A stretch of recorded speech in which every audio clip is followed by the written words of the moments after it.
السلام علیکم ورحمۃ اللہ۔ سامعین مکرم، کیا آپ کو معلوم ہے کہ آیت الکرسی کے پڑھنے کے کیا کیا فائدے ہیں، کتنی بڑی بڑی فضیلتیں اور برکتیں ہیں؟ تو آج کے اس کلپ میں آپ آیت الکرسی پڑھنے کے وہ فوائد سن سکیں گے کہ جنہیں جان کر آپ بے ساختہ سبحان اللہ کہنے پر مجبور ہو جائیں گے۔ نبی کریم صلی اللہ علیہ وآلہ وسلم نے ارشاد فرمایا کہ ہر چیز کی ایک بلندی ہے، اسی طرح قرآن کریم کی بھی ایک بلندی ہے، اور یاد رکھو وہ سورۃ البقرہ ہے۔ اور پھر فرمایا کہ سورۃ البقرہ میں آیت الکرسی جو ہے یہ تمام آیات کی سردار ہے۔ آقا کریم صلی اللہ علیہ وآلہ وسلم نے یہ بھی ارشاد فرمایا کہ اللہ رب العزت نے یہ مجھے عرش کے خزانوں میں سے عطا فرمائی ہے۔ اور پھر جب یہ آیت کریمہ نازل ہوئی تو اس کے پروٹوکول کے لیے 70,000 فرشتے اللہ کریم نے ساتھ نازل فرمائے، اور یہ اس میں اعظم بھی ہے۔ فرمایا اس کو پڑھ کر مانگی جانے والی جو بھی دعا ہوگی اللہ کریم اس کو رد نہیں فرمائے گا، تو لہٰذا اپنی دعاؤں سے پہلے آیت الکرسی کی تلاوت کا اہتمام ضرور کیجیے۔ اسی طرح کتب احادیث میں اس کی فضیلت و فوائد کے حوالے سے بے شمار احادیث مبارکہ موجود ہیں۔ حضرت علی المرتضیٰ رضی اللہ تعالی عنہ فرماتے ہیں کہ نبی مکرم صلی اللہ علیہ وآلہ وسلم نے ارشاد فرمایا، جو بندہ سونے سے پہلے آیت الکرسی پڑھ لے تو فرمایا وہ پڑھنے والا اور اس کے پڑوسی اور اسی طرح اس کے آس پاس کے دوسرے لوگ بھی شیطان اور چوری سے محفوظ رہیں گے۔ اور اسی طرح فرمایا کہ جو شخص آیت الکرسی کو فرض نماز کے بعد پڑھے گا تو اس کے اور جنت کے درمیان صرف موت رکاوٹ رہے گی، یعنی جیسے اس شخص کی سانس کی ڈوری ٹوٹے گی، اس دنیا سے رخصت ہوگا تو سیدھا اللہ کریم اسے جنت عطا فرما دے گا۔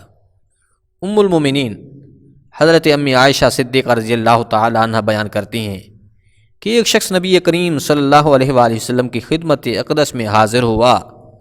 اس نے آ کر شکایت کی کہ یا رسول اللہ صلی اللہ علیہ وآلہ وسلم، ہمارے گھر کے اندر کوئی برکت نہیں ہے، حتیٰ کہ کھانے پینے کے اندر بھی بے برکتی ہے۔ تو اس کی یہ بات سن کر نبی کریم صلی اللہ علیہ وآلہ وسلم نے ارشاد فرمایا کہ تم اپنے کھانے پینے والی چیزوں کے اوپر آیت الکرسی پڑھا کرو، اس سے تمہارے کھانے کے اندر برکت پیدا ہوگی۔ تو سامعین مکرم، حضور کے اس فرمان سے واضح ہو رہا ہے کہ کھانے پینے سے پہلے آیت الکرسی کا اہتمام کرنا خیر و برکت کے نزول کا سبب ہے۔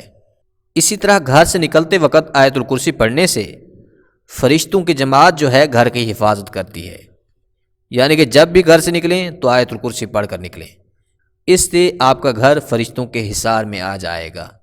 اسی طرح گھر میں داخل ہوتے وقت بھی جو شخص آیت الکرسی پڑھے گا اللہ کریم اسے محتاجی سے دور رکھے گا، یعنی کہ وہ شخص کسی کا محتاج نہیں ہوگا، تنگ دستی سے محفوظ رہے گا، رزق کے اندر برکت پیدا ہوگی، گھریلو پریشانیاں ناچاکیاں سب ختم ہو جائیں گی۔ اور یوں ہی وضو کے بنا لینے کے بعد جو بندہ آیت الکرسی پڑھے گا تو اس کے درجات بلند ہو جائیں گے، اور جو شخص رات کو سوتے وقت آیت الکرسی پڑھے گا تو ایک فرشتہ ساری رات اس بندے کی حفاظت پر مامور رہے گا۔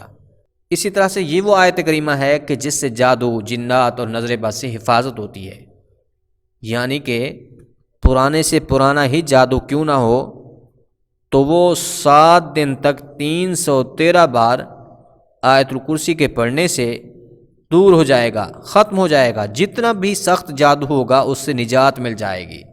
اور نظر بد سے حفاظت کے لیے بھی اس کی تلاوت ضرور کیجیے۔ اپنی اولادوں کو یہ آیت کریمہ سکھائیں، اپنے بچوں کو یاد کروائیں، اور رات کو سونے سے پہلے آیت الکرسی پڑھ کر سوئیں۔ انشاءاللہ العزیز اس سے شیطان سے بھی حفاظت ہوگی، جان و مال کے اندر بھی برکت ہی برکت اللہ کریم پیدا فرما دے گا۔ اللہ عمل کرنے کی توفیق بخشے، آمین۔